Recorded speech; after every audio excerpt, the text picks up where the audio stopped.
भारत ने 9-10 सितंबर के बीच G20 शिखर सम्मेलन का सफलतापूर्वक आयोजन किया, जिसमें चीनी राष्ट्रपति शी जिनपिंग शामिल नहीं हुए थे।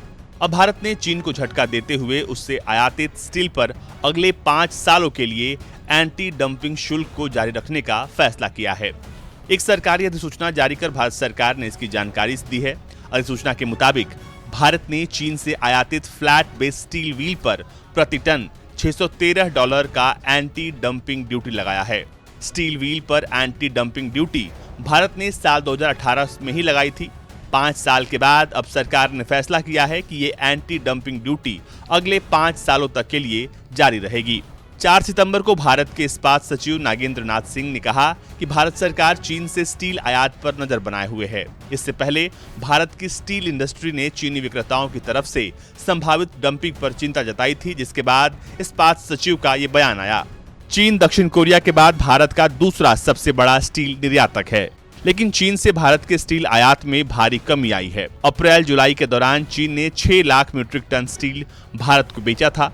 चीन से भारत का स्टील आयात पिछले साल की समान अवधि में 62% ज्यादा था।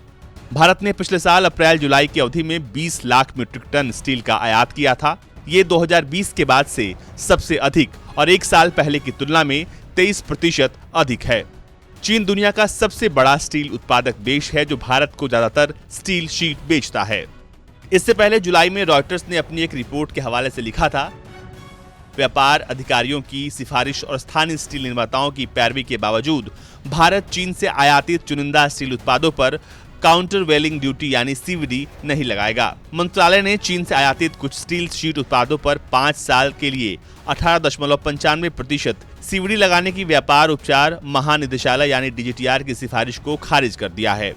सूत्रों ने कहा कि वित्त मंत्रालय के फैसले का उद्देश्य स्टील का इस्तेमाल करने वाली कंपनियों को ऊंची कीमतों से बचाना है। सरकार के इस कदम से चीन के स्थानीय स्टील निर्माताओं को नुकसान हो सकता है।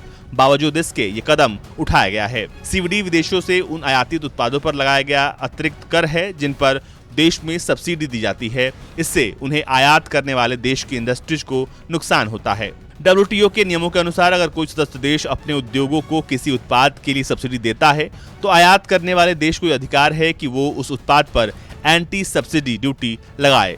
खैर, चीन को भारत लगातार झटके पर झटका दिए जा रहा है। देखना ये होगा कि भारत के इस कदम पर चीन कैसे जवाब देगा। आपका क्या कहना है, हमें कमेंट करके जरूर बताएं। ब्यूरो रिपोर्ट, भारत तक।